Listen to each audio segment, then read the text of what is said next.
Good evening, YouTube. It's Irish Punisher here once again. Sorry for the delay in the video, guys, but I was thinking really hard on some new stuff to switch things up a little bit, and I decided that I wanted to try something completely different this time.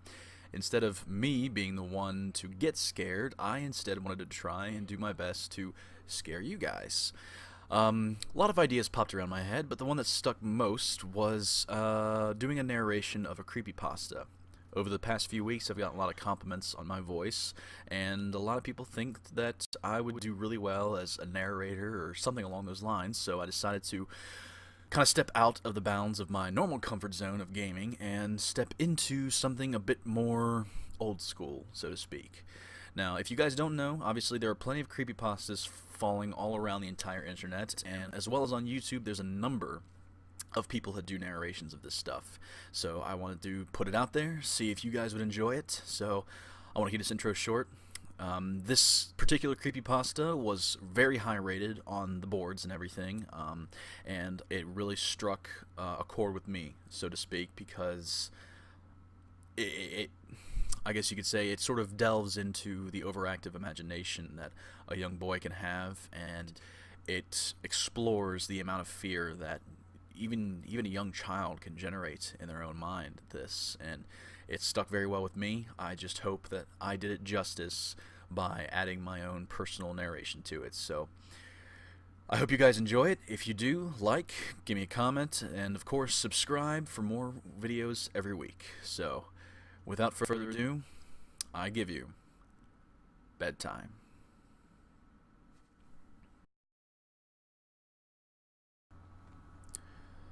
Bedtime, written by Michael Whitehouse and narrated by Irish Punisher.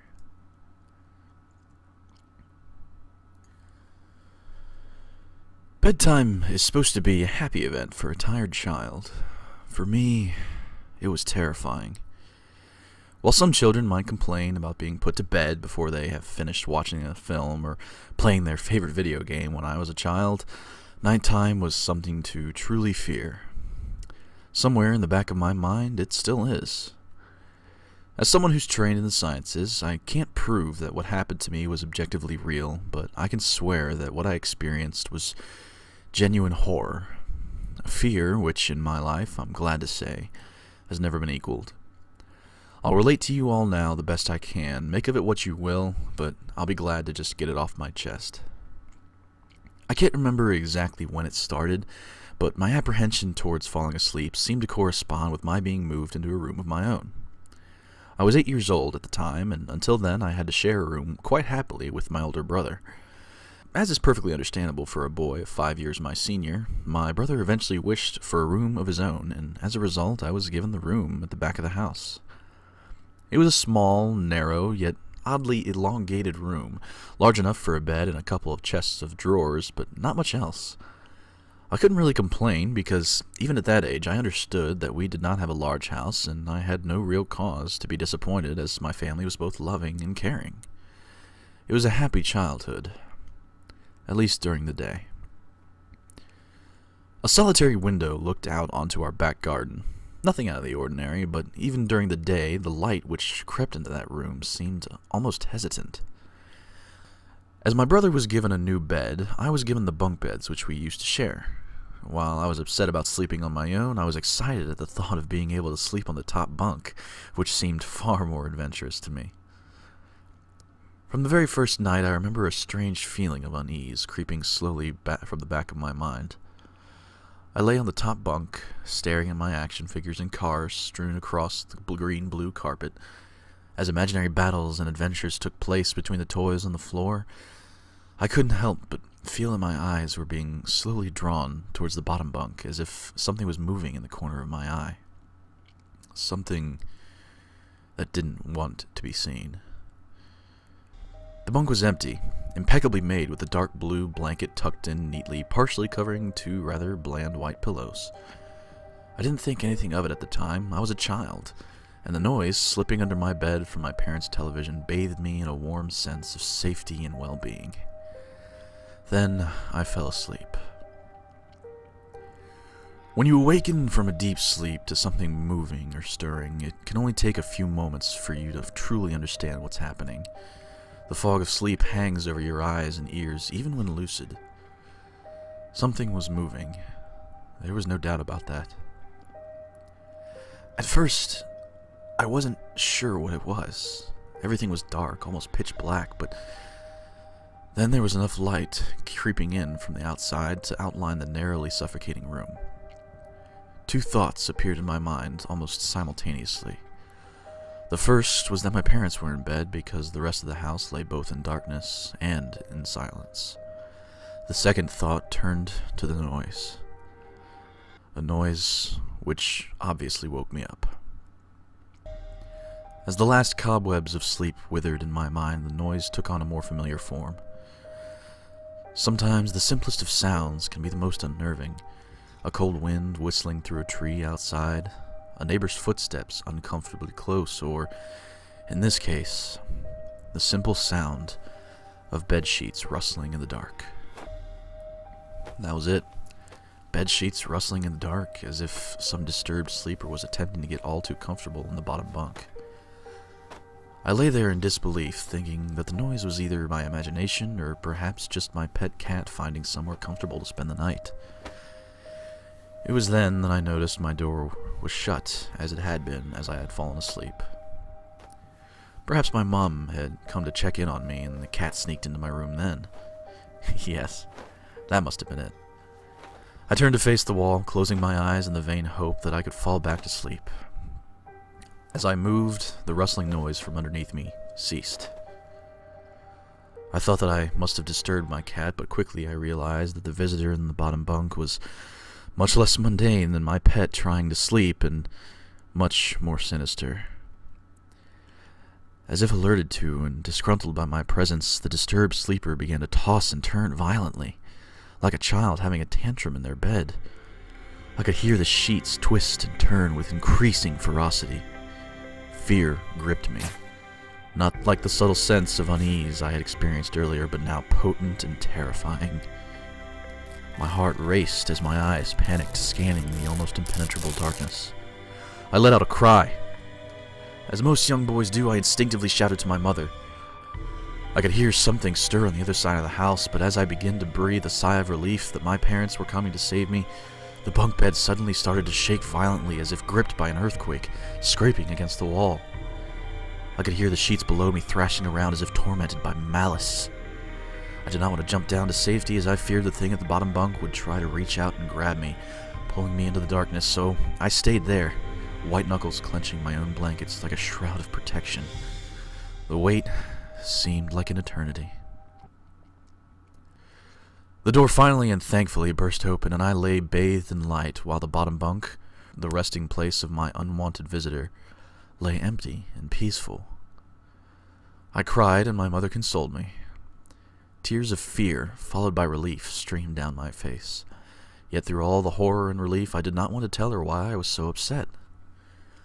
I can't explain it, but it was the thought that whatever had been in the bunk would return if I so much as even spoke of it, or uttered a single syllable of its existence. Whatever was the truth, I don't know, but as a child I felt as if that unseen menace remained close, listening. My mother lay in the bottom bunk, promising to stay there until morning. Eventually my anxiety diminished, tiredness pushed me back towards sleep, but I remained restless, waking every several times momentarily to the sound of the rustling bedsheets. I remember the next day wanting to go anywhere, be anywhere, but in that narrow, suffocating room. It was a Saturday, and I played outside quite happily with my friends. Although our house was not large, we were lucky to have a long, sloping garden in the back. We played there often, as much of it was overgrown, and we could hide in the bushes, climb in the huge sycamore tree which towered above everything else, and easily imagine ourselves in the throes of a grand adventure in some untamed exotic land.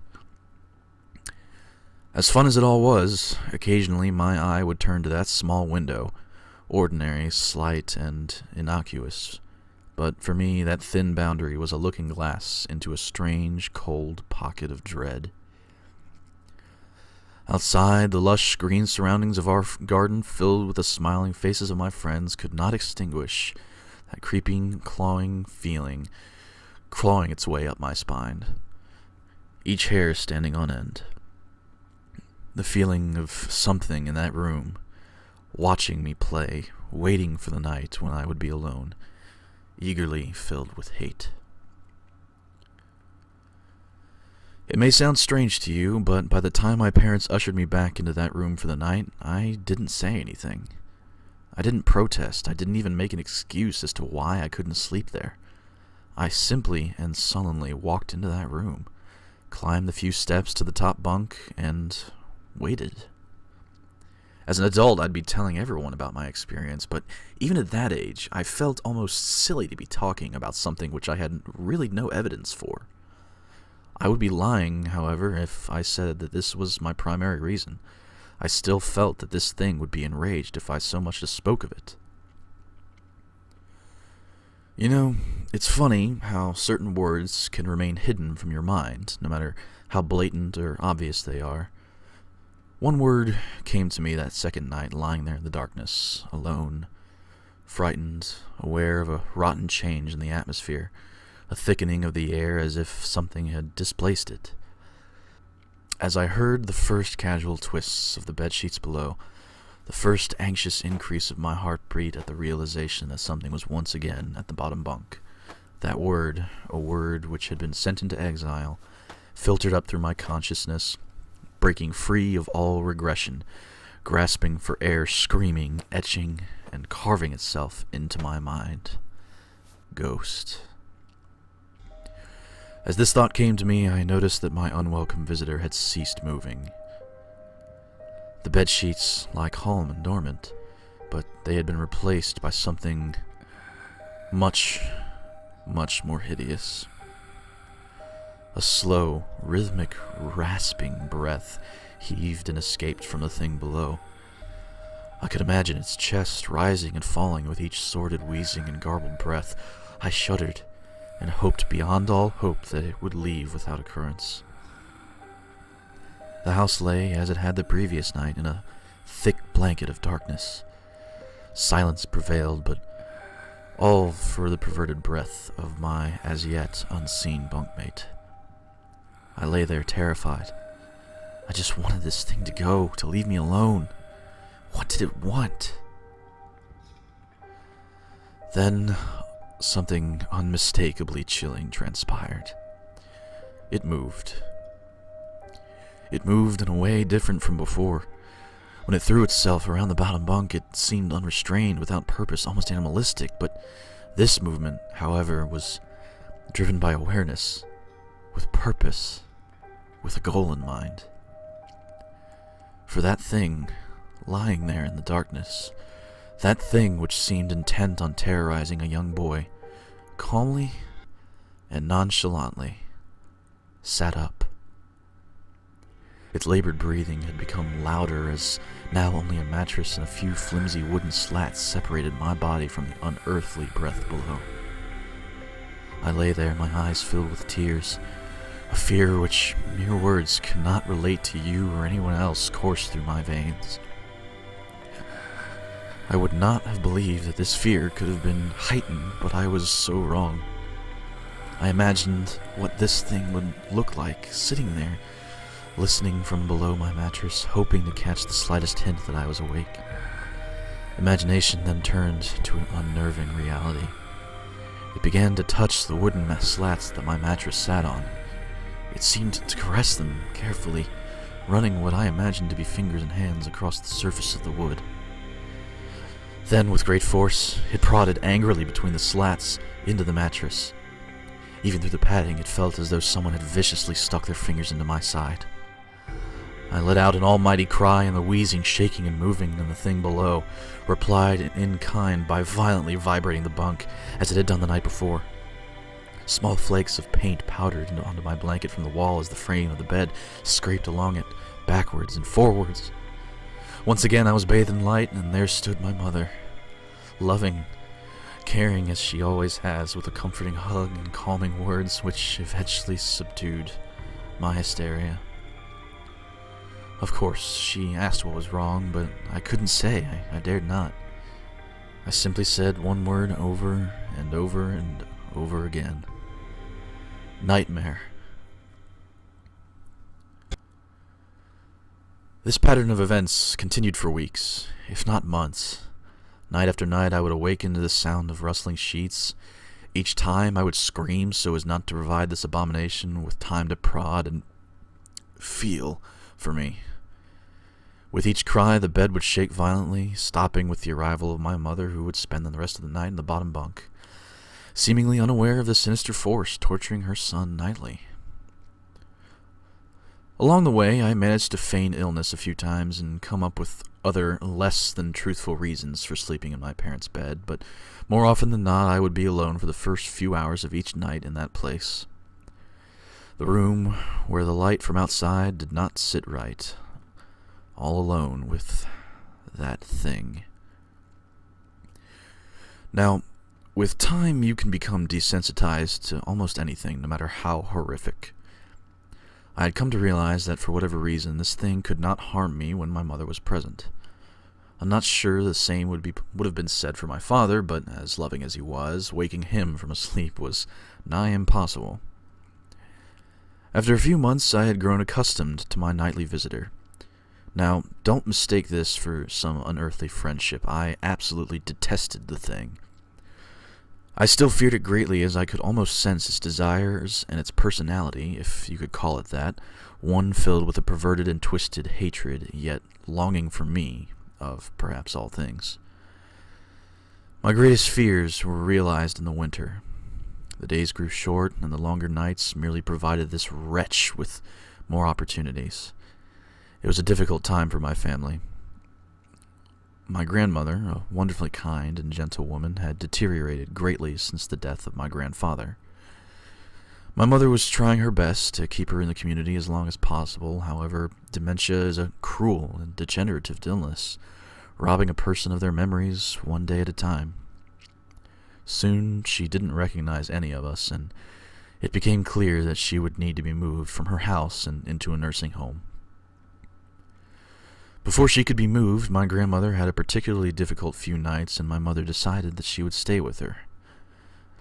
As much as I loved my grandmother and felt nothing but anguish at her illness, to this day I feel guilty that my first thoughts were not of her, but of what my nightly visitor would do should it become aware of my mother's absence, her presence being the one thing which I was sure was protecting me from the full horror of this thing's reach.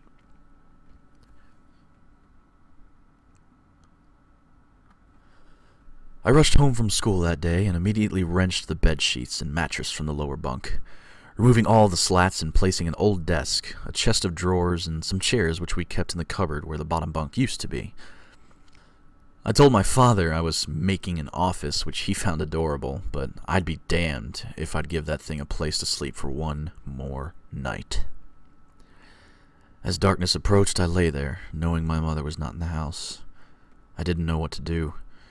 My only impulse was to sneak into her jewelry box and take a small family crucifix which I had seen there before. Now, while my family wasn't very religious at that age, I still believed in God and hoped that somehow this would protect me. Although fearful and anxious while gripping the crucifix under my pillow tightly in one hand, sleep eventually came as I drifted off to dream. I hoped that I would awaken in the morning without incident. Unfortunately, that night was the most terrifying of all. I woke gradually. The room was once again dark. As my eyes adjusted, I could gradually make out the window and the door and the walls, some toys on a shelf, and even to this day I shudder to think of it, for there was no noise, no rustling of sheets, no movement at all. The room felt lifeless, but not empty. The nightly visitor, that unwelcome, wheezing, hate-filled thing which had terrorized me night after night, was not in the bottom bunk. It was in my bed. I opened my mouth to scream, but nothing came out. Utter terror had shaken the very sound from my voice. I lay motionless. If I couldn't scream, I did not want to let it know that I was awake. I had not yet seen it, I could only feel it. It was obscured under my blanket. I could see its outline and I could feel its presence, but I dared not look. The weight of it pressed down on top of me, a sensation that I'll never forget. When I say that hours passed, I don't exaggerate. Laying there motionless in the darkness, I was every bit a scared and frightened young boy. If it had been during the summer months, it would have been light by now, but the grasp of winter is long and unrelenting. I knew it would be hours before sunrise, a sunrise that I yearned for. I was a timid child by nature, but I reached a breaking point, a moment where I could wait no more, where I could survive under this intimately deviant abomination no longer. Fear can sometimes wear you out, make you threadbare, a shell of nerves leaving only the slightest trace of you behind. I had to get out of that bed. Then I remembered the crucifix. My hand still lay underneath the pillow, but it was empty. I slowly moved my wrist around to find it, minimizing as best I could the sound and vibrations caused, but I couldn't find it. I had either knocked it off the top bunk, or it had... I could not even bear to think of it been taken from my hand. Without the crucifix, I lost any sense of hope. Even at such a young age, you can be acutely aware of what death is, and intensely frightened of it. I knew I was going to die in that bed if I lay there, dormant, passive, doing nothing. I had to leave that room behind, but how? Should I leap from the bed and hope that I make it to the door? What if it's faster than me? Or should I slowly slip off the top bunk, hoping not to disturb my uncanny bedfellow? Realizing that it had not stirred when I moved, trying to find the crucifix, I began to have the strangest of thoughts. What if it was asleep? It hadn't so much as breathed since I had woken up. Perhaps it was resting, believing that it had finally gotten me, that I was finally in its grasp, or perhaps it was toying with me. After all, it had been doing just that for countless nights, and now with me under it, pinned against my mattress with no mother to protect me, maybe it was holding off, savoring its victory until the last possible moment, like a wild animal savoring its prey. I tried to breathe as shallowly as possible, but mustering every ounce of courage that I could, I reached over slowly with my right hand and began to peel the blankets off of me. What I found under those covers almost stopped my heart. I didn't see it, but as my hand moved the blanket, it brushed against something smooth and cold, something which felt unmistakably like a gaunt hand. I held my breath in terror, as I was sure it must have now have known that I was awake. Nothing. Nothing. It didn't stir. It felt dead. After a few moments, I placed my hand carefully further down the blanket and felt a thin, poorly formed forearm. My confidence and almost twisted sense of curiosity grew as I moved down further to a disproportionately larger bicep muscle. The arm was outstretched, lying across my chest, with the hand resting on my left shoulder as if it had grabbed me in my sleep. I realized that I would have to move this cadaverous appendage if I even so much as hoped to escape its grasp. For some reason, the feeling of torn, ragged clothing on the shoulder of this nighttime invader stopped me in my tracks. Fear once again swelled in my stomach and in my chest as I recoiled my hand in disgust at the touch of straggled, oily hair. I couldn't bring myself to touch its face, although I wondered to this very day what it would have felt like. Dear God, it moved. It moved. It was subtle, but its grip on my shoulder and across my body strengthened. No tears came, but God, how I wanted to cry. As its hand and arm slowly coiled around me, my right leg brushed along the cool wall which the bed lay against. Of all that happened to me in that room, this was the strangest. I realized that this clutching, rancid thing which drew great delight from violating a young boy's bed was not entirely on top of me. It was sticking out from the wall, like a spider striking from its lair. Suddenly its grip moved from a slow tightening to a sudden squeeze. It pulled and clawed at my clothes as if frightened that the opportunity would pass. I fought against it, but its emaciated arms were too strong for me. Its head rose up, writhing and contorting under the blanket. I now realized where it was taking me, into the wall. I feared for my life. I cried, and suddenly my voice returned to me, yelling and screaming, but no one came. Then I realized why it was so eager to suddenly strike, why this thing had to have me now.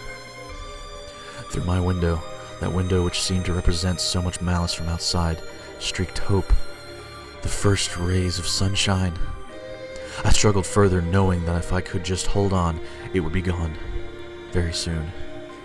As I fought for my life, the unearthly parasite shifted, slowly pulling itself up my chest, its head now poking out from under the blanket, wheezing, coughing, rasping.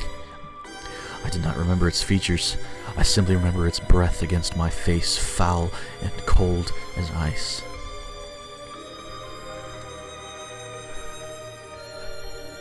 As the sun broke over the horizon, that dark place, that suffocating room of contempt was washed, bathed in sunlight.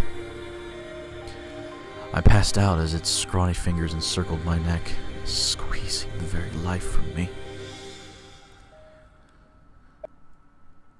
I awoke to my father offering to make me some breakfast. A wonderful sight indeed. I had survived the most horrible experience of my life until then, and until now. I moved the bed away from the wall, leaving behind the furniture I believed would stop that thing from taking a bed. Little did I think that it would try to take mine and me. Weeks passed without incidents, yet one cold, frost-bitten night I awoke to the sound of the furniture where the bunk beds used to be, vibrating violently. In a moment it passed. I lay there sure I could hear a distant wheezing coming from a deep within the wall, finally fading into the distance. Now, I never told anyone this story before, and to this day I still break out in a cold sweat at the sound of my bedsheets rustling in the night, or a wheeze brought on by a common cold, and I certainly never sleep with my bed against the wall. Call it superstition if you will, but as I said, I cannot discount conventional explanations such as sleep paralysis, hallucination, or even that of an overactive imagination, but what I can say is this. The following year, I was given a larger room on the other side of the house, and my parents took that strangely suffocating, elongated place as their bedroom. They said they didn't need a large room, just one big enough for a bed and a few things. They lasted 10 days. We moved on the 11th.